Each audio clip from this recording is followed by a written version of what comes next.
뾰로롱 안녕하십니까. 정말 지금 서울에도 비가 내리고 있습니다. 이제 정말 장마가 시작되려나 봅니다. 예, 좋습니다. 진실 추적자 사건 반장 시작합니다. 대구 50대 여성 살인용의자 40대 남성 윤모 나흘째 검거되지 않고 있습니다. 이자의 행적이 포착된 세종시 일대에만 경찰이 지금 보시는 저 전단을 뿌렸다고 하는데요. 정식 공개 수배가 아닌지라 저희도 저렇게 뿌옇게 보여드릴 수밖에 없습니다. 이 세종에서 이젠 청주시 흥덕구로 잠입했다는 소식도 있어서 수색 범위를 넓히고 있답니다. 빨리 잡혔으면 좋겠습니다. 오늘 출연자 소개 올리죠. 자, 백다희 아나운서, 박지훈 변호사, 박상희 한국열린사이버대 교수, 김은배 전 서울청 팀장 나오셨습니다. 안녕하세요. 안녕하세요. 예, 사진 보여주시죠. 예, 사랑하는 딸 이보람이 늦은 나이에 손녀 보미를 제게 안겨줬어요. 손녀가 너무 예뻐서 기쁜 마음을 감출 수가 없습니다. 사반통에서 축하받고 싶어요 하신 이 남수님. 아유, 어떻게 저렇게 이쁘냐 진짜. 자, 양주가는 7번 버스입니다. 짐을 안쪽 자리에 놔서 다른 승객들 서서 가게 만드는 저 아주머니 진짜 그러지 마라 진짜로 하신 이소영님. 자, 서울 중곡동 면곡시장 막걸리 축제인데요. 한 젊은 취객이 저렇게 추태를 부리면서 흥을 다 깨닫네요 하신 박미진님. 자, 경기도 의왕의 단골 식당입니다. 콩나물 반찬을 손으로 집어서 그릇에 담아주네요. 아까 그 손으로 행주도 쥐었잖아 하신 강공상님. 아유 정말 진짜. 자, 김순기님 모두 사랑합니다. 재미는 물론 의리로 함께하는 아세사바 뉴스의 출동! 대한민국과 전 세계 동포 가족 여러분의 시선을 모아서 출발합니다.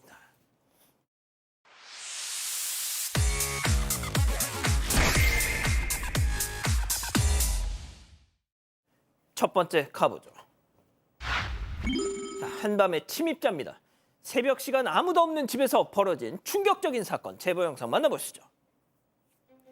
스르륵 베란다 문이 열리고 살며시 들어온 저 괴한 한 손엔 신발을 들고 서랍을 열었다 닫았다 무언가를 찾고 있죠.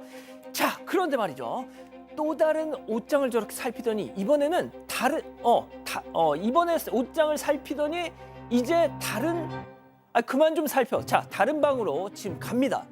자, 그런데 말이죠. 잠시 후에 다시 또 들어왔어. 자, 옷장 쪽으로 또 다시 갑니다. 뭘 저렇게. 자, 무릎을 꿇고 앉아서 뒤적뒤적 옷들 사이를 뒤지더니 코로 가지고 가서 저걸 냄새를 맡고 옆에다 차곡차곡 쌓아둡니다. 자, 그렇게 저렇게 챙긴 저 괴한의 손에는 여성의 속옷이 한가득. 그러고는 다시 들어왔던 베란다 쪽으로 나가려나 했는데 이젠 또 정문 쪽으로 나가네요. 자, 백다희 아나운서. 가장 안전해야 할 나의 보금자리에 저렇게 괴한이 침입해서 내 속옷을 훔쳤고 난 지금 그걸 영상으로 확인하고 있다. 생각만 해도 소름 아닙니까? 그렇습니다. 너무나도 충격적인데요. 제보자는 28세 여성입니다. 경북 안동의 한 아파트 3층에 거주를 하고 있는데 지난달 27일 새벽 2시쯤에 이 제보자가 볼일을 보러 나갔다가 집에 돌아오니까 베란다 문이 활짝 열려 있고 방 안에는 속옷들이 널브러져 있었다고 합니다. 혹시 몰라서 그 집에 설치해둔 홈캠을 살펴보니까요. 같은 날 새벽 1시쯤 한 남성이 베란다로 침입을 해서 속옷을 훔쳐서 달아났던 거였습니다. 곧바로 경찰에 신고했다고 하고요. 사흘 뒤 경찰에서 연락이 왔는데 추가 범행 가능성이 있으니까 영상을 더 확인해보라 이런 연락을 받았습니다. 그랬더니 실제로 이날에 3번을 들락날락했다고 합니다. 특히 제보자가 그날 귀가하기 3분 전까지 현장에 머물렀던 사실도 확인이 됐고요. 제보자에 따르면 범인은 그제 검거돼서 유치장에 갇혔지만 경찰이 신청한 구속영장이 기각이 돼서 현재 풀려난 상태라고 합니다. 뭐라고? 풀려났다고요? 박 변호사님, 또 찾아와서 해코지하면 어떡하려고? 자, 이제 법원의 영장 기각 이유는 초범이고 전과도 없고 재범의 우려성이 없다.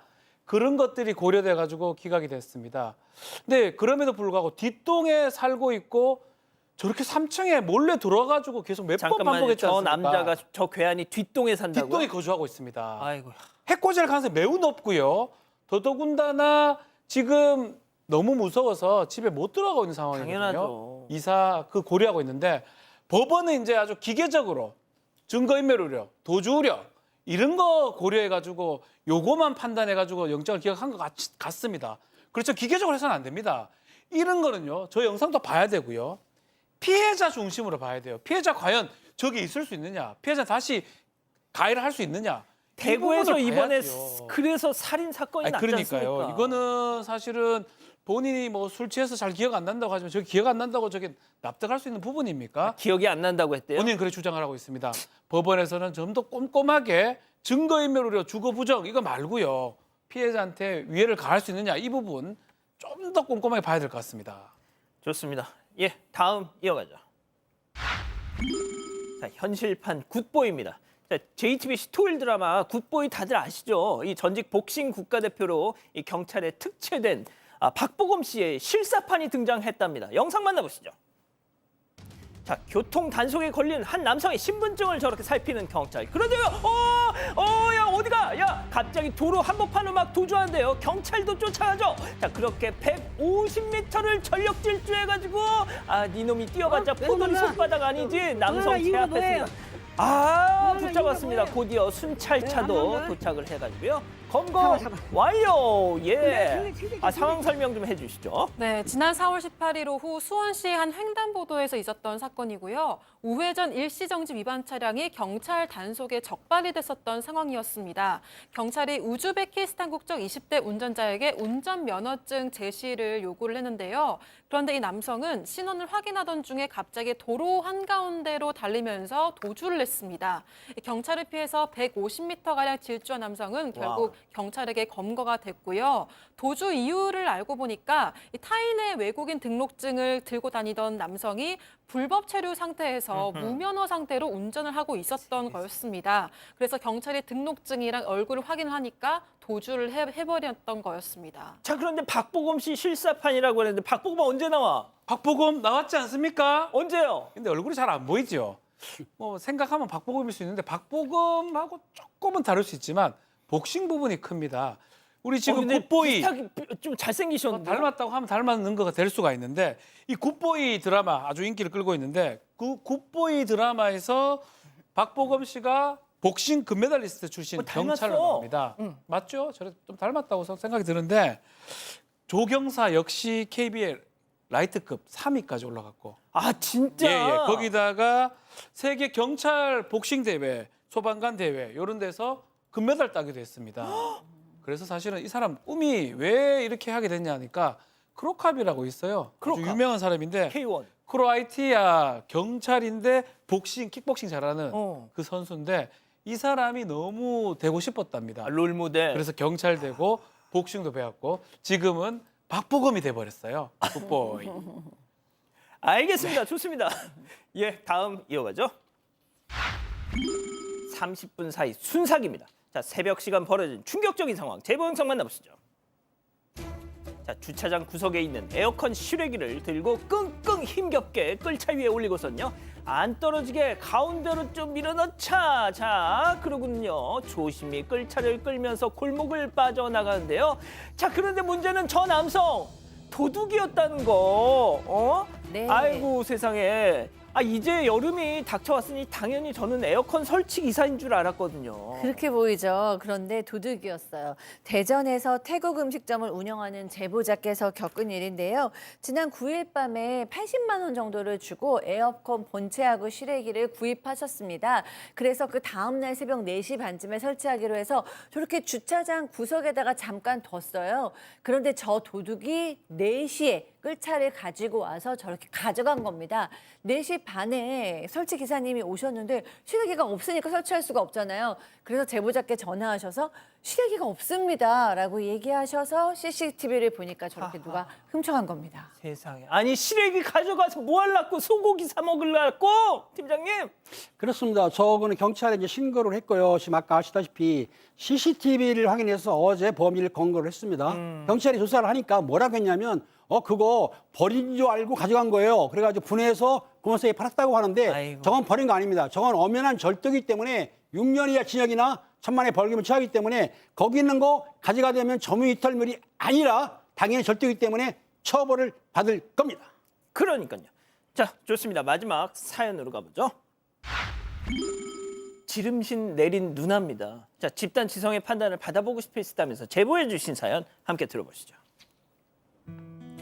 안녕하세요. 평범한 20대 후반 남성입니다. 제게는 3살 터울 누나가 한 명 있는데요. 누나는 대학 입시에 실패하고 나서 20대를 방황하면서 지냈어요. 지방으로 대학을 가서 가족들이랑 떨어져서 지냈는데 독립성도 강해지고 성격도 상당히 내향적으로 변했습니다. 밖에도 잘 안 나가고 친구들이나 가족 모임에도 참여하지 않았어요. 옷이나 화장품도 몇 년째 사지를 않아서 부모님이 돈을 주고 옷 좀 사 입으라고 해도 입고 나갈 데도 없다면서 거절해서 가족들 걱정이 컸습니다. 그러다가 2년 전에 누나는 친척의 도움으로 본가 근처 작은 회사에 취업을 하면서 다시 본가에 들어와서 살게 됐는데요. 다행히 회사도 잘 적응하고 사람들이랑 간간히 어울리는 걸 보면서 다행이다 생각했습니다. 문제는 그러면서 그동안 안 썼던 소비 욕구를 왕창 표출하고 있다는 건데요. 틈만 나면 세일 정보만 들여다보고 있고 하루에 한 번꼴로 집에 택배 배송이 옵니다. 재질이 다르다, 핏이 다르다, 세일한다 등 갖가지 이유로 비슷한 옷을 여러 벌 사기도 하고요. 결혼식, 장례식 등 매번 때에 따라 입을 옷을 색깔별로 사기도 해요. 또 특가 판매가 있으면 이런 건 쟁여야 한다면서 평소에는 잘 먹지도 않는 마라탕 키트 20인분, 치킨 너겟 10kg 등을 왕창 사는데요. 결국 다 먹지도 못하고 음식이 상해버린 적도 한두 번이 아닙니다. 세일하는 물건만 왕창 사느라 본인 수입보다 더 많이 지출하는 건 아니지만 부모님은 옷 한 벌을 사도 제대로 된 걸 사라면서 걱정이 많으세요. 싸니까 괜찮다면서 쇼핑 중독에 빠진 누나, 해결책이 없을까요? 자, 기다리고 기다리셨던 부처 핸즈업 타임. 지금 6천여 분의 우리 가족 여러분들 채팅창에 OX로 함께 참여해 보시죠. 먼저 사연자 이 남동생입니다. 야, 백다혜, 너 이름이 다혜라서 하고 싶은 거 막 다 해. 아, 엄마가 말하잖아. 이 톱땡, 옷 5벌 살 거 좋은 거 하나 사서 오래 입으라고. 1+1 그거 지겹지도 않아. 아, 그리고 지금 누나가 주문한 거 마라탕 때문에 냉장고 터질라 그래 지금. 누나 성격 좀 바뀐 것 같아서 좋아했는데 이제는 너 진짜 쇼핑 중독이야. 돈 좀 모아 시집 가야지 동그라미. 아, 좋습니다. 이 구도 제일 좋아요. 다음 누나예요.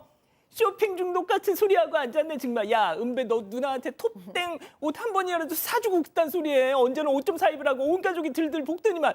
야, 난 이제서야 눈을 뜬 거야. 내가 이 좋은 걸 왜 지금까지 모르고 살았나 몰라. 응? 야, 옷이든 먹거리든 싸고 좋은 거 쟁여놓다 보면 언젠가 다 쓰임이란 게 있다 너. 이런 게 알뜰한 거야 얘 X.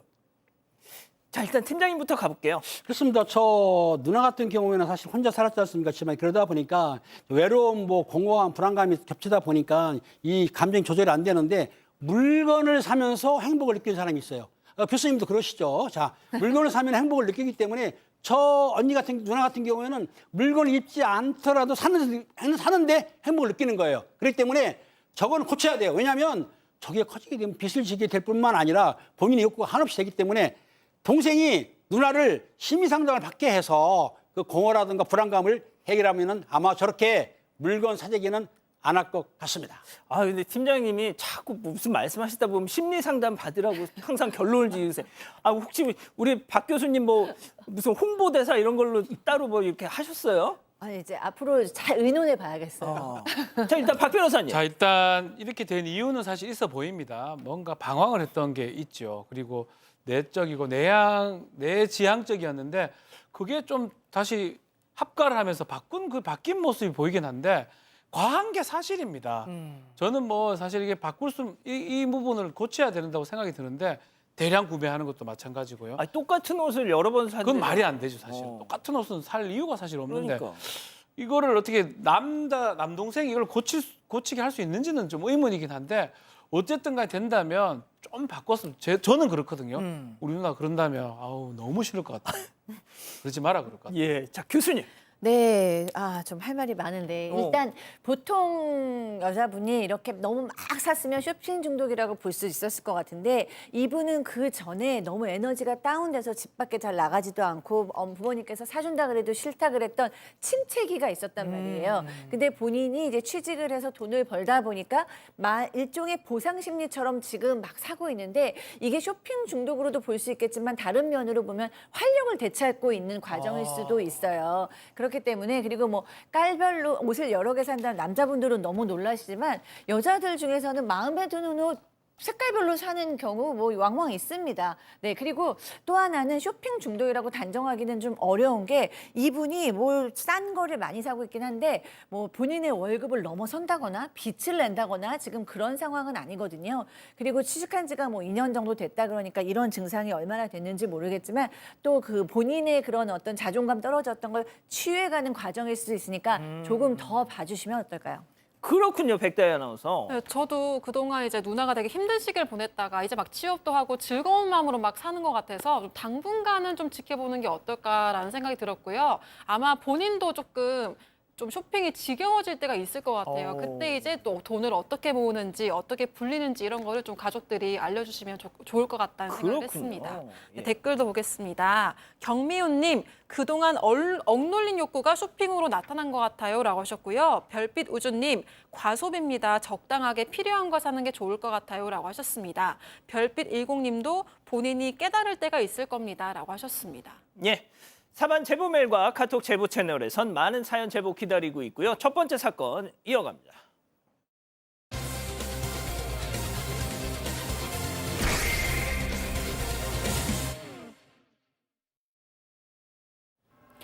모자 쓴 낯선 남성이 신발을 벗고 식당 안으로 들어섭니다.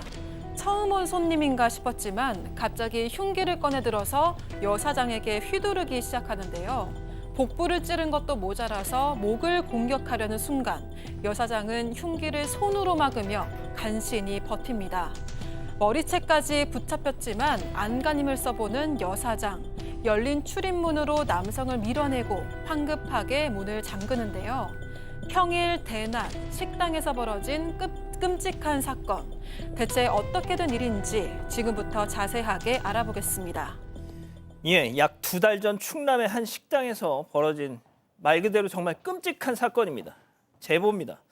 자, 아내와 함께 10년 넘게 한 곳에서 식당을 운영해 오셨는데 세상에 이 사건으로 문 닫으셨대요, 지금. 맞습니다. 60대 부부고요. 30년간 식당을 했고 이 자리에서 10년 이상 식당을 부부가 이제 꾸려왔었는데 이 끔찍한 흉기 나는 사건 지난 4월 16일 날 있었던 사건입니다. 이 사건 이후에 식당의 문을 닫았습니다.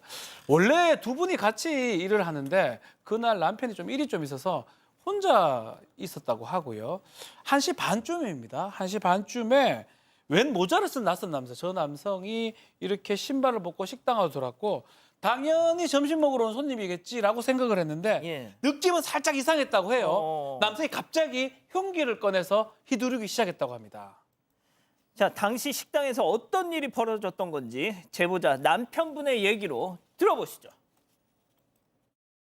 이미 술도 취했고 예약하러 왔다 그러더라고요. 그래서 애 엄마가 뭔가 산뜻하고 느낌이 안 좋아가지고 뒤로 물러서면서 우리 집 오늘 예약을 못 받는다고 그때 그러면서 바로 칼을 순식간에 멀어졌으니까 애 엄마도 뭐 전혀 못 받지 다시 이제 목을 찌르려고 살아야겠다는 생각으로 그 날카로운 칼을 두 손으로 잡고 찌르게 그걸 매달리고 있었죠. 무조건 뭔지 모르지만 살려달라고 잘못했다고. 그러고 나서 문을 잠그고 나서 쓰러져가지고. 저는 이 남편분께서 하신 말씀 중에 제일 정말 끔찍했던 게 사모님께서 말이죠. 그 흉기를 손으로 막았다고 하시잖아요. 손으로. 네, 맞습니다. 정말 그 순간 얼마나 살아야 되겠다는 생각을 하셨으면 그 흉기를 손으로 막으셨어. 네, 제보자에 따르면 처음 본 남성이 식당에 들어와서 예약을 좀 하려고 한다라고 얘기를 했는데 아내가 좀 느낌이 이상해서 예약은 안 받는다라고 대답을 했다고 합니다. 그랬더니 남성이 숨기고 있던 흉기를 꺼내 들더니 이 아내의 복부를 공격을 했는데요. 이 아내는 정말 너무 놀라서 그 아픈 것도 느끼지 못하고 재차 목을 공격하는 남성을 아까 얘기하신 것처럼 맨손으로 막아서기 시작을 했습니다. 흉기를 두 손으로 이렇게 잡고 버티면서 살려달라, 잘못했다 이렇게 애원을 했지만 남성은 여성의 이 머리채를 붙잡아서 놓아주지 않았습니다. 아내는 흉기를 붙잡고 남성을 열린 출입문 쪽으로 밀어서 간신히 문 밖으로 밀어냈고요. 서둘러서 문을 잠그고 나서 곧바로 남편한테 전화를 해서 칼에 찔렀는데 죽을 것 같다 이렇게 얘기를 하고 쓰러졌습니다. 그런데 이 아내를 공격한 남성이 태연하게 신발을 신고 천천히 걸어나가는 모습이 찍혔습니다. 자, 지금 흉기 난동을 벌였어요. 이 여 사장님이 겨우겨우 밀어서 쫓아냈어. 그리고 잠그셨어. 근데 저 보세요. 그냥 신발 신고 나가 그냥. 자, 저희가 CCTV를 봤더니 딱 3분 20초 걸렸어요. 들어와서부터 저렇게 신발 신고 나가기까지. 이게 무슨 일이에요, 도대체? 네, 이 3분 20초 동안 정말로 피해자는 정말 목숨이 위험했던 거죠. 아내 전화를 받고 너무 놀라가지고 제보자는 막 뛰어가면서 경찰과 119에 연락해서 출동해달라고 얘기를 했습니다. 선고를 했어요. 지금 보시는 그리고- 게 혈흔인데 저희가 너무 끔찍해서 일단 편집을 저렇게 했습니다.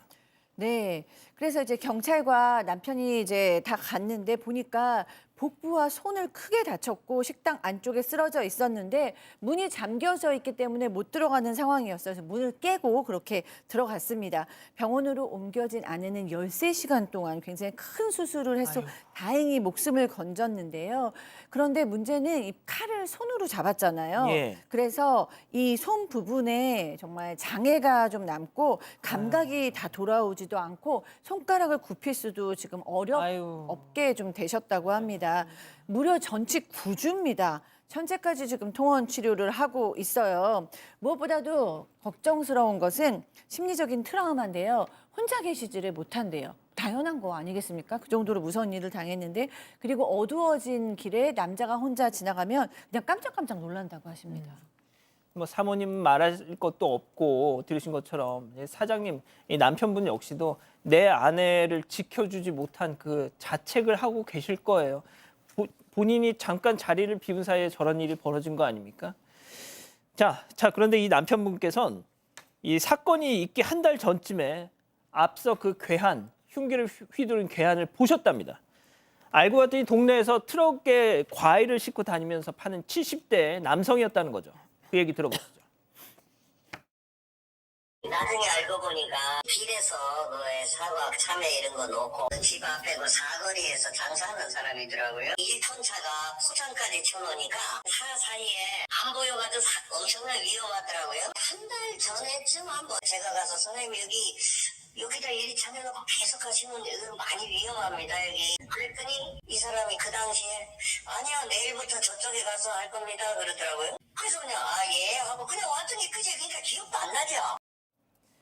자, 그러니까 흉기 난동범은 이 과일 장수였다. 네, 제보자에 따르면 아내와 70대 남성은 한 번도 본 적이 없는 사이였습니다. 그런데 이 제보자가 가만히 기억을 더듬어 보니까요. 한 달 전쯤에 식당 앞 사거리에서 트럭을 세워놓고 과일을 파는 남성을 본 적이 있었대요. 하루 이틀 장사하다가 가겠지 했는데 며칠 더 장사를 계속했다고 합니다. 그런데 이 차를 사거리에 세워놓으니까 위험하겠다는 생각이 들어서 여기 차 세우면 좌우가 안 보여서 위험하다 이렇게 얘기를 했는데 남성이 내일부터 저쪽 가서 할 겁니다 라고 얘기를 해서 예 하고 왔던 게 끝이라고 합니다. 그리고 사건 당일에 이 제보자가 식당을 잠시 비우기 전에 마트에 장을 보러 갔다가 이 과일 장수를 다시 본 적이 있었는데요. 주차를 하고 내렸더니 남성이 멀리서부터 욕을 하면서 뛰어오길래 술에 취했나? 이런 생각을 했었고 제보자한테도 있는 놈들 가만히 안 둔다 이런 이야기를 해서 이 제보자가 저는 그런 일 없습니다 하고는 지나쳐서 식당으로 들어왔었다고 합니다. 그런데 얼마 후에 이 남성이 식당에 들어와서 아내를 공격했고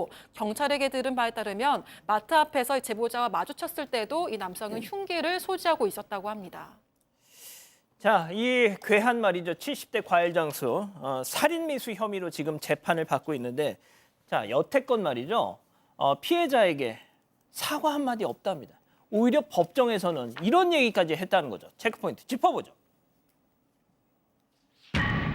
우리 아들 출소하면. 자, 70대 남성이 지금 법정에서 했다는 말.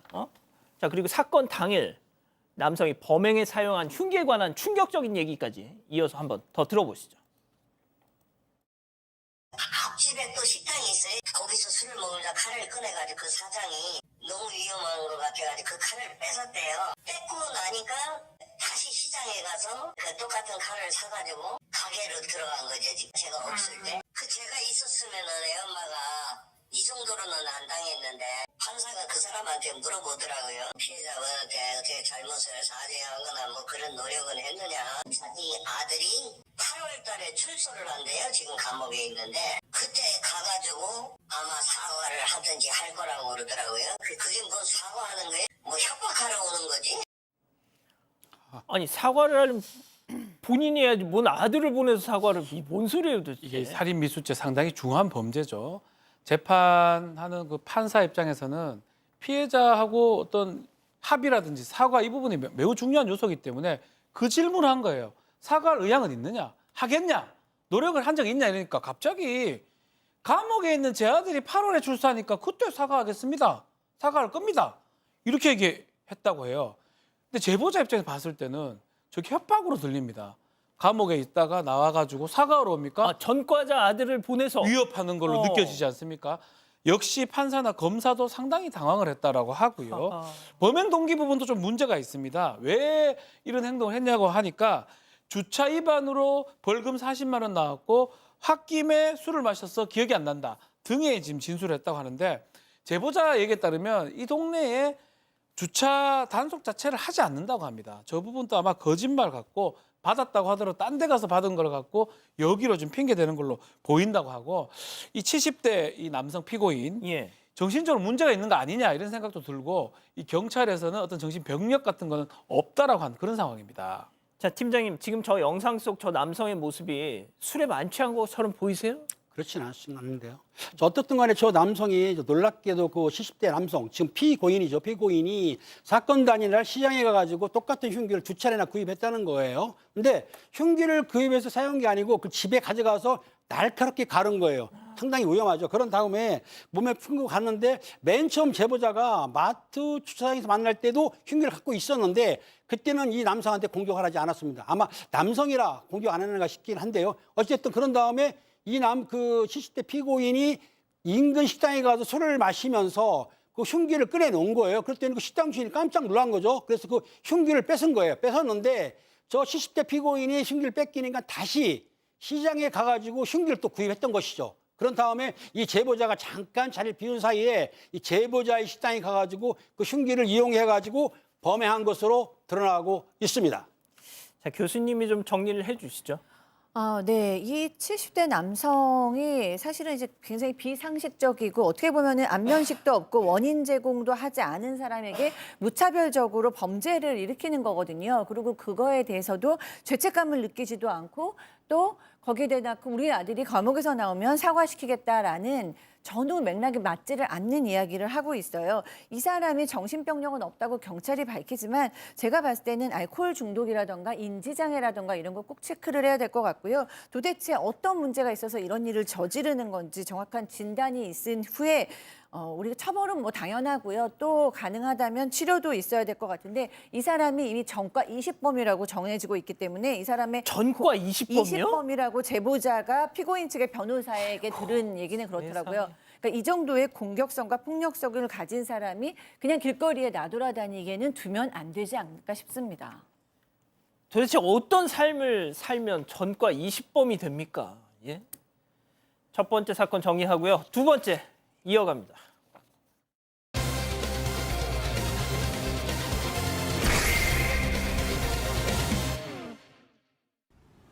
인천국제공항 공식 주차대행업체에 차량을 맡겼다가 현금과 귀중품을 도난당했다는 제보가 들어왔습니다. 주차업체 직원이 범인이었는데 한두 번 해본 솜씨가 아니었다는 주장입니다. 어떻게 된 일인지 알아봅니다. 저희가 3주 전에도 인천공항 이 주차 네, 그렇죠. 발렛 이 사건 한번 전해드렸잖아요. 맞습니다. 포르쉐 딱 빌려가지고 네. 막 이렇게 했던. 자 그런데 이번에도 말이죠. 이거 오늘 아침에 있었던 사건인데 인천공항의 공식 주차 서비스를 이용했다가 차량 내부를 탈탈. 맞습니다. 오늘 아침 7시에 인천공항을 통해서 베트남 다낭에서 인천으로 왔습니다. 3일 전에 인천국제공항에 공식 주차 대행업체를 이용해서 차량을 맡겼고요. 그래서 오늘 와서 이제 차를 당연히 찾으러 가야 되고 그럼요. 차를 딱 탔는데 원래 이 조수석하고 이 운전석 사이 중간에 껌통 적어요. 껌통이 중요합니다. 예. 껌통을 저 수납 화면에 놓는 게 일반적인데 와 보니까 그 껌통이 밖으로 나와 있었습니다. 아마 이 차주가 상당히 그런 것들에 대해서 예민하거나 잘 알던 사람이에요. 아 그러니까 조수석 앞에 그 글로벌 박스에 그렇죠. 넣어놓는데 밖으로 나와 있어서 이게 좀 이상하다 생각하면서 뭐 내가 실수로 밖으로 냈겠지라고만 생각했고 집에 도착했습니다. 하자마자 블랙박스를 살짝 이렇게 영상을 확인을 해봅니다.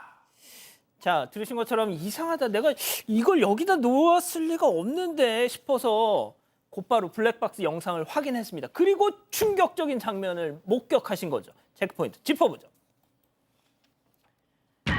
전문가의 손길. 대체 어떤 장면을 보신 건지 제보자 얘기 직접 들어보시죠.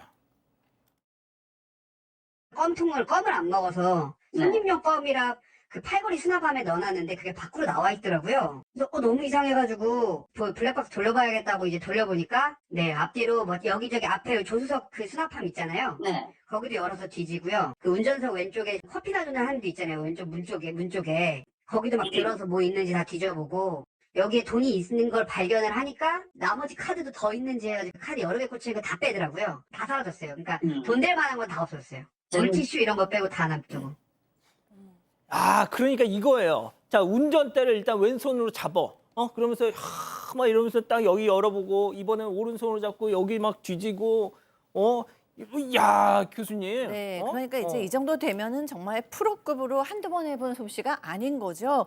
영상을 확인한 제보자는 이 주차 직원의 정말 현란한 손놀림에 너무 깜짝 놀란 겁니다. 운전선 상단에는 카드 홀더가 있는데 거기서 현금을 이제 지금처럼 딱 발견을 했어요. 저기 1,000원짜리로 보이지만 사실은 뭐 1,000원짜리, 10,000원짜리 다 있어가지고 아유, 주머니에다 넣네. 네, 10만 원이 넘게 있었대요. 그걸 주머니에 쓱 넣고 다른 카드들도 보면서 또 현금 없나 봤습니다. 그리고 또 오른쪽에 있는 조수석에 있는 수납함도 열어보고 문 옆쪽에 있는 수납 공간도 보고 그러면서 또 수납함에 조그만한 반지하고 동전이 있었는데 아이고. 그것도 다 긁어갔대요. 그러면서 물티슈 이런 거는 그대로 두고요. 그러니까 돈 될 만한 것만 싹싹 긁어갔다고 합니다. 자, 여기서 궁금한 거. 보통 저희가 이전에 이런 일반 승용차들 뭐 도난 사건 전해드릴 때 주로 이제 블랙박스 카메라가 밖을 향하고 있잖아요. 그래서 이 차 내부에서 벌어지는 이런 상황들은 저희가 전해드릴 수가 없었는데, 자, 보신 것처럼 아니 우리가 이 차 내부가 어떻게 해서 찍혔을까요? 그렇죠. 보통 자동차 내부 블랙박스는 택시 외 일반 차량에는 보통 설치하지 않는 경우가 더 많다고 합니다. 그런데 이 제보자는 1년 전에 자동차 급발진 이슈가 이 문제가 대두가 됐을 때 혹시 몰라서 페달 블랙박스를 달았는데 그때 계기판과 운전자 다리도 함께 찍을 수 있는 내부 블랙박스를 운전석 상단에 같이 달았었다고 해요. 그 카메라가 광각으로 이 운전석과 그 주변을 찍고 있었던 거고 이번에 이 직원이 절도하는 모습이 다 찍히게 된 겁니다. 제보자는 업무 때문에 공항 주차 대행 서비스를 한 달에 서너 번은 이용을 하는데 이번처럼 직원의 절도 행각을 잡은 적은 처음이라고 하고요. 만약 껌통이 바깥으로 나와 있지 않았다면 맞아. 피해 사실을 곧바로 인지하지 못했을 거라고 합니다. 그리고 나중에 현금과 귀중품이 사라졌다는 걸 알게 돼도 이미 블랙박스 영상이 지워져서 이 범인을 못 잡았을 거다 이렇게 설명을 했습니다. 자, 이게 오늘 오전 7시에 벌어진 사건이에요, 이게. 야, 세상에 내부 블랙박스, 운전석 쪽을 찍는 이 블랙박스가 없었으면 어쩔 뻔했어. 딱 걸렸어요. 자, 그래서 오늘 아침 7시에 저 영상을 딱 보시고 그 주차 대행 업체 측에 항의 전화를 하셨어. 자, 그 절도 행각을 저지른 직원이 전화를 받았습니다. 제보자와 그 절도 의심 직원의 통화 내용 직접 들어보시죠. 네, 안녕하세요. 운전했던 차량 기사인데요. 뭐 어떻게 된 거예요? 얘기를 어떻게 들으셨어요? 뭐 없어진 거예요? 모르셔서 저한테 전화하신 거예요? 네네. 네, 거기 차에 실내 내부 영상이 있어요. 모르셨나 네. 본데, 네, 다 기억이 찍혔어요. 안 나서. 아이고, 제가- 너무 많이 뒤지셨나 보다, 이 차 여차. 아니요, 그런 건 얼마나 아니에요. 많은 차를 뒤졌으면 차를 타자마자부터 뒤지시던데요? 모르셨다고요? 죄송합니다. 이게 실력이 한두 번 해본 솜씨가 아니세요? 딱 걸렸어. 그렇습니다. 저 운전 직원 즉 그 절도 보면 사실은 차량 내부 찍는 걸 몰랐던 것 같은데요. 그 제보자가 영상을 확인하고 주차업체에 항의를 했더니 주차 대행업체에서 아마 저 직원한테 연락한 것 같아요. 저 직원 연락해가지고 뭐라고 했냐면 뭐가 없어졌냐 기억이 안 난다. 황당하게 영상 찍는 걸 몰랐던 거예요. 이렇게 하니까 제보자가 내부 블랙박스에 돈을 가져가는 거 수납하면 되는 거 다 찍혀있어. 그러니까 그때서야 아유 죄송합니다. 죄송한데요. 합의를 했으면 좋겠는데 합의 얼마나 원해서 이렇게 얘기를 한 거예요. 그런데 제보자 입장에서 보니까 이 업체를 한두 번 이완한 것도 아니고 기분이 나쁘지 않습니까? 뿐만 아니라 이 직원의 행동으로 봐서는 한두 번이 아닌 거야. 전문가적 수법이기 때문에 도저히 안 되겠다 싶어서 법대로 할 테니까 기다려. 절도죄로 신고하겠죠. 그리고 전화를 받지 않고 하지도 않았다고 합니다. 아, 근데 제보자분도 말씀하신 게 이게 보통 이 고단수가 아니세요. 뭐 그렇죠. 아유, 이 한두 번 해본 솜씨가 아니세요. 막 네. 이러면서 말이죠. 이- 자, 그 대행업체는 어떻게 해요, 그럼? 일단 그 직원이 이 업체에서 2년 정도 일을 했다고 합니다. 절도 민원 처음입니다. 왜 처음일까요? 블랙박스가 다 밖으로 나와 맞아. 있죠. 그러니까 안에 있는 블랙박스가 없기 때문에 확인이 불가능했던 거고 야. 그 능숙한 솜씨를 같이 봤겠죠. 깜짝 놀랐다고 합니다. 그러니까 업체도 당연히 이 직원 자체가 이번 처음이 아니다. 여러 번 했을 것 같다. 그래서 이 직원의 행동이 익숙해 보이기 때문에 차량들, 이 사람이 담당했던 차량들 전수조사를 했다고 밝힌 상황이고요. 근데 공식 주차업체에 맡기는 거잖아요. 그렇죠. 그래서 이거는 좀 제대로 좀 해야 되는 거 아니냐 이 생각이 들어가지고 예. 또 큰 벌을 받을 수 있다. 절도죄로 이것을 좀 알렸다고 하고요. 좀 안전한 그런 대행업체, 주차 대행 서비스가 됐다면 좋겠다라고 저 제보자도 밝힌 상황입니다. 야, 근데 박 변호사님. 네. 진짜 이제 페달 블랙 급발진 이슈 때문에 요즘 뭐 한문철 변호사님이나 이런 분들도 그걸 되게 많이 강조하시잖아요. 그 페달 쪽에 네. 블랙박스를 달아서 그러다 보면 저렇게 또 위에도 단다는 거 아니에요? 왜냐하면 대화도 있어야 되고 표정 같은 것도 있어야 되니까요. 오, 막 이런 거. 예, 그런 것 때문에 위에도 달고 밑에도 달고 밑에도 당연히 달고요. 그렇죠. 그래서 대비가 돼야 돼요. 비교가 돼야 되거든요. 근데 저게 다른 효과가 생긴 겁니다. 야. 절도를 잡은 거고 아마도 이 능숙한 이 운전 이 대행업체 했던 직원 한 번도 안 걸렸을 거예요. 그렇죠. 사실은 그냥 이래 되면 생각은 든다 하더라도 아유 내가 잃어버렸나 뭐 누가요? 그냥 그렇게 하면 말거든요. 증거가 없기 때문에 아마도 참 요게 본인 입장에서 아쉽겠네요. 그러니까. 네. 자, 두 번째 사건 정리하고요. 별별 상담소 이어갑니다.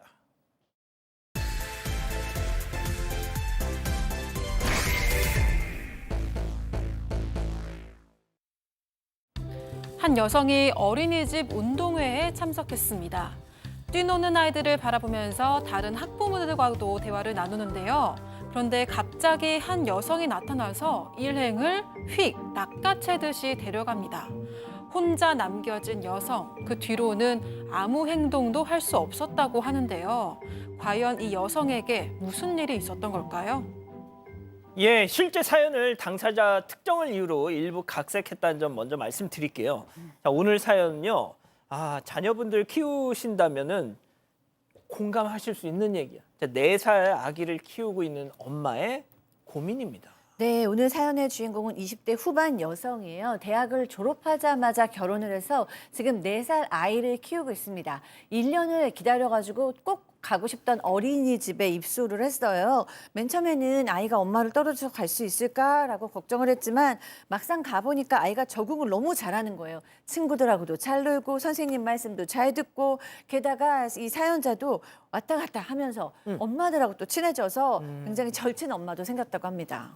자, 그런데 이 4살 꼬마 아들의 첫 사회생활이 시작이 된 건데, 자, 그런데 또 무슨 또 예기치 못한 사고가 벌어집니다. 네, 어느 날 그 집에 돌아온 아들 얼굴에서 깨물린 자국이 있는 거예요. 어린이집 선생님 말로는 같은 반 여자애가 평소에 친구들 얼굴을 좀 깨무는데 오늘도 그러고 말았다 이러면 좀 사과를 했다고 합니다. 속은 쓰렸지만 다행히 상처가 좀 심하지도 않았고 아이도 괜찮다고 해서 사연자는 일단 한 번은 넘어갔다고 하는데요.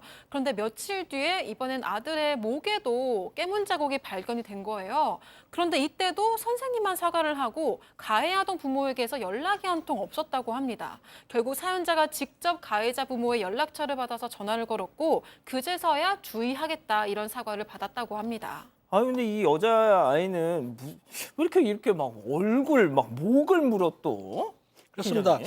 예, 그런데 같은 아파트에 사는 친구 엄마 아들이 어떤 제안을 해오는데 무슨 말이냐면은 같은 반 엄마들이 모임에 있는데 나가보면 어떨까 이렇게 물으니까 이 엄마도 좋아요 하고서 모임에 나갔다고 합니다. 그런데 나가보니까 여성들 대부분이 30대, 40대 좀 나이가 드신 분들이었던 거예요. 그런데 그중에 이제 가장 나이가 많아 보이는 분이 다가오더니 다짜고짜로 이 엄마한테 뭐라 했냐면은 땡땡이 엄마지 반말 딱 한 거예요. 그러니까 이 여성이 당황했지만은 에이 그래 한 번쯤은 참지 하고 참았는데 또 뭐라고 하냐면 이어가지고 무슨 일해? 이렇게 반말을 한 거예요. 어허. 그럼 기분이 나쁘지 않습니까? 초면에. 그렇죠. 그러니까 왜 반말하세요? 이렇게 이제 댓글 했더니 이 여성이 뭐라고 했냐면 딱 봐도 내가 언니인데 참 예민하네. 참 그러면서 오히려 본인이 어이없다는 반응을 보였기 때문에 이 엄마 같은 경우는 마음의 상처가 커졌던 것이죠. 지금 사연자가 20대 후반이시잖아요. 네. 그러니까 뭐 이 어린이집 엄마들이 대부분 30, 40대고 하니까 본인이 나이가 어린 축이라는 건 알고 있었지만 아이 그래도 세상에 초면에 성인이 만났는데 반말로 하는 게 어딨어. 반말하는 사람 잘 없지요. 그러니까요. 또 더 문제가 있습니다. 그 잘 깨무는 그 아이 있잖아요. 예. 그 아이의 엄마였다고 해요. 엄마는 반말하고 아이는 깨물고 뭐 이런 상황이 반복이 됐는데 실제로 그 이후에는 이제 모임에 이 사연자는 참석을 하지 않았다고 하고요. 얼마 뒤에 어린이집 운동회에 있어서 거기에 참석을 했는데 뭐 이제 다른 엄마들하고 같이 딱 있는데 예. 그때 그 여성이 나타나더만 어. 갑자기 다른 엄마들을 팔짱을 끼고 막 가버리는 겁니다. 어디로? 그럼 뭐 했지라고 생각하면서 원래는 좀 이렇게 나랑 얘기하고 있는데 연행하듯이 가버렸다고 하죠. 그러면서 이 사연자만 빼고 엄마들끼리 아마 밥 먹으러 간 걸로 보여요.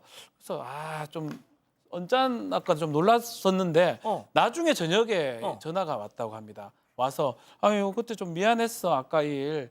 그 언니가 사실은 우리 모임의 왕언니인데 너를 끼워주기 싫다고 해서 억지를 부려서 어쩔 수 없이 빼고 갔다라고 털어놨다고 합니다.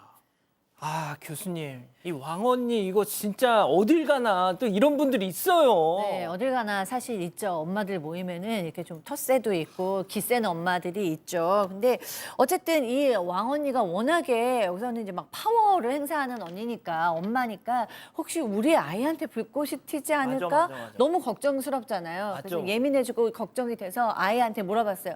요즘 유치원 어떠니? 어린이집 어떠니? 친구들하고 잘 지내니? 뭐 이러는데 다행히 이 아들이 나는 선생님도 너무 좋고 친구들도 너무 좋아 막 이래 했어요. 그 깨무는 애는 그럼 뭐 잘 지내나 봐요. 그래서 별로 문제가 없다고 생각해서 또 그 여자 하나 때문에 이렇게 잘 적응하는데 옮길 필요는 없잖아요. 그래서 잘 다녔다고 합니다. 아들은 시간이 지날수록 친구들한테 인기도 많고 또 이 엄마들도 다른 엄마들하고 잘 어울리면서 가깝게 지내게 되었습니다. 이렇게 끝나면 우리가 지금 이걸 얘기하고 있지 않을 텐데. 네, 그렇죠. 근데 갑자기 어떤 사람에게 전화가 걸려오는데 바로 그 어린이집의 왕언니였습니다. 전화했던 이유가 혹시 내 뒷담화하고 다니냐 이런 이야기를 하는 거예요. 이 사연자랑 친한 엄마들이 나를 따돌리는데 분명히 사연자가 시키는 것 같다. 이런 황당한 주장을 하면서 따졌다고 합니다.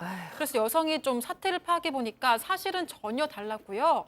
그 여성의 딸이 사연자 아들뿐 아니라 다른 아이들까지 깨물거나 괴롭혀서 엄마들 사이에서 좀 기피 대상이 됐었다고 합니다. 게다가 그 왕언니가 평소에도 사연자에게 한 것처럼 좀 편가르기, 뒷담화를 좀 다른 엄마들한테 반복해 오다가 결국 문제가 터졌던 거였다고 합니다.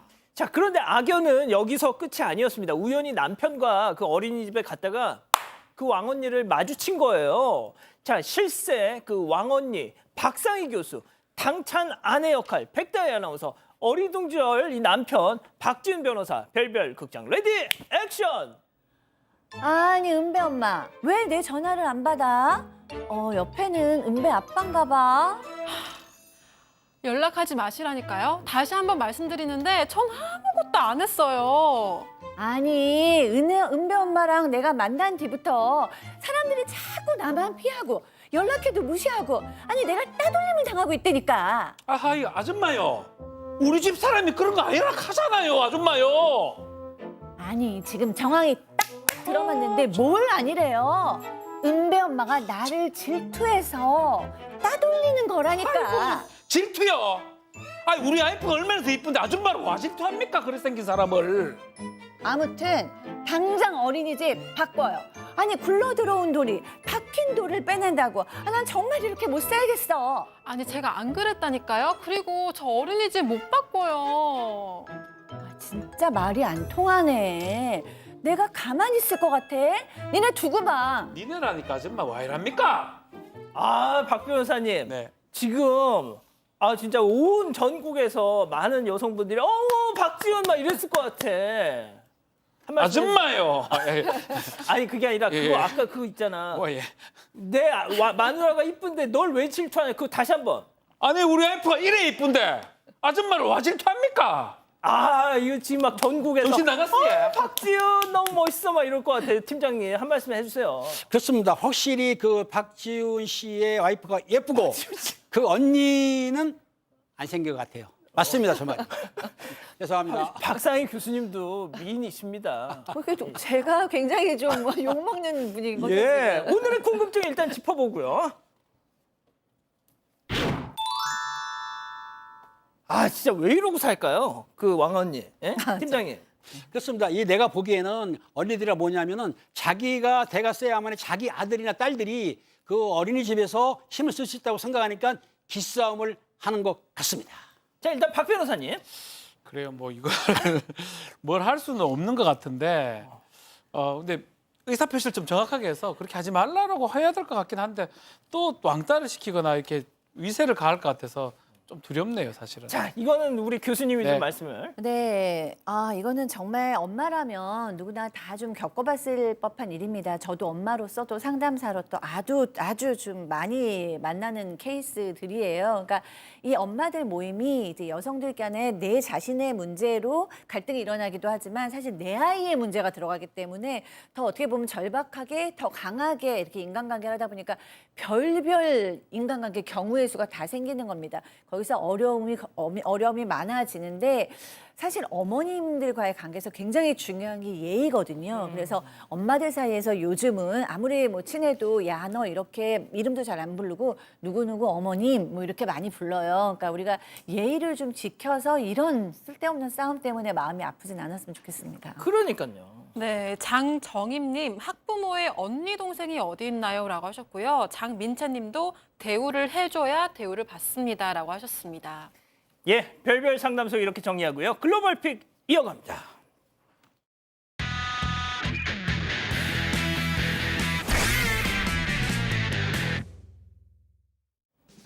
네, 도로 위가 뭐야? 물바다가 됐습니다. 행인이 겨우 몸을 일으키자마자 넘어져서 이렇게 떠내려가고 마는데요.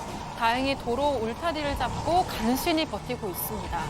같은 도로를 지나가려던 오토바이도 거센 물살에 쓰러져서 똑같이 떠내려가는데요. 야, 이거 좀 뭐야 이거? 네, 더욱 불어난 물 때문에 교통은 마비가 되고 승용차들이 도로를 달리기는커녕 둥둥 떠나들고 있습니다. 이 터널을 달리던 차가 물에 완전히 잠겨서 지붕만 간신히 보이기도 하는데요. 난리가 났네요. 네, 중국 동북지방을 강타한 폭우 때문에 홍수가 발생한 겁니다. 아유. 일부 지역에서는 초등학생 키만큼 물이 차올랐다고 하는데요. 아직은 조사 중이지만 많은 피해가 있었을 걸로 예상된다고 합니다. 자, 다음 이어갑니다. 도로 저 멀리에서 택시 한 대가 달려옵니다. 근데 뒷좌석 문이 활짝 열려 있는데요.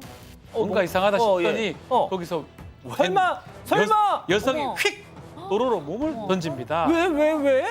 설마 납치? 납치라도 됐던 걸까요? 아닙니다. 여성 얼른 몸을 일으켜 세우는데요. 예. 어머. 자, 근데 어. 이 별일 아니란 듯이 일어났어. 절뚝거리면서 그냥 어디가? 가버려요. 자, 이걸 목격한 사람들만 황당하다는 듯 떠나는 뒷모습을 이렇게 쳐다보죠. 빨리 경찰 신고해. 신고 못합니다. 사실 왜요? 이 여성 어. 본인이 예약하지도 않은 택시에 좀 잘못 탔던 것 같아요. 네. 택시비는 약 2,500원인데 어. 결제를 해달라고 하니까 현금이 없다면서 그냥 뛰어내린 겁니다. 에?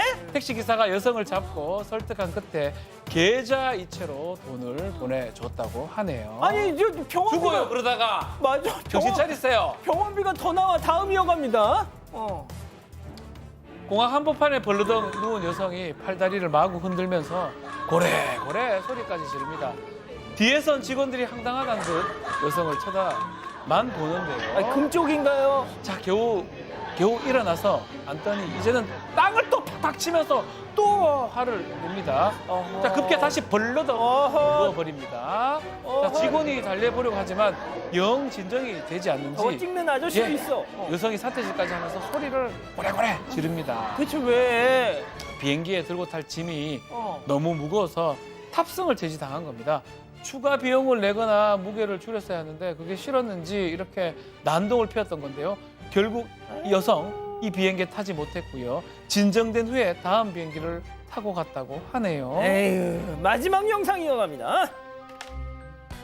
귀여운 개 2마리가 수영장에 들어가 있습니다. 장난감을 물고 바깥으로 나가려고 하니까 친구가 뒤에서 이렇게 꼬리를 물고 붙잡고 마는데요. 네, 하지만 작은 개는 별로 원하지 않는지 열심히 앞으로 가려고 하는데 힘에 못 이기고 헛발질만 하고 있는 것 같죠. 급기야 수영장 한가운데까지 이렇게 끌려가고 말고 있습니다. 같이 좀 놀아줘라도. 네, 이것만 보면 큰 게 일방적인 사랑 같지만 사실 평소에는 서로 장난을 잘 거는 아주 절친한 친구 사이라고 하는데요. 두 강아지의 우정이 오래오래 건강하게 계속되면 좋겠습니다. 자, 글로벌 픽 정리하고요. 잠시 뒤에 돌아옵니다. 비렉스 트리플 체어. 집중이 필요할 땐 워크 체어. 휴식이 필요할 땐 릴렉스 체어. 회복이 필요할 땐 마사지 체어. 세 가지 능력을 하나의 의자에. 코웨이 비렉스. 커피는 향부터 천천히. 보통은 그렇게 못하죠. 온종일 치열하게 사는 게 보통이니까. 보통의 하루에 메모드급 에너지 가득. 우리의 보통 날을 채우는 커피. 메모드 커피. 걷는 순간 기분 좋은 편한 발걸음에 마음까지 업되죠. 오늘은 왠지 기분 좋은 일들이 더 많아질 것 같아요. 걸을 땐 루무통. 진짜 편하네. 매일 다양한 환경에서 블루라이트에 노출되는 피로한 눈. 이제 아큐브 오아시스 맥스 원데이의 블루라이트 차단 기술로 맥스의 편안함과 선명함을 경험해보세요. 아큐브 오아시스 맥스 원데이. 예, 사랑하는 사건 반장 가족 여러분, 시원한 주말 보내시고요. 유튜브 라방 사반 후반 달립니다. 저희는 다음 주 월요일에도 사반 750 저녁 7시 50분 다시 옵니다. 안녕히 계십시오.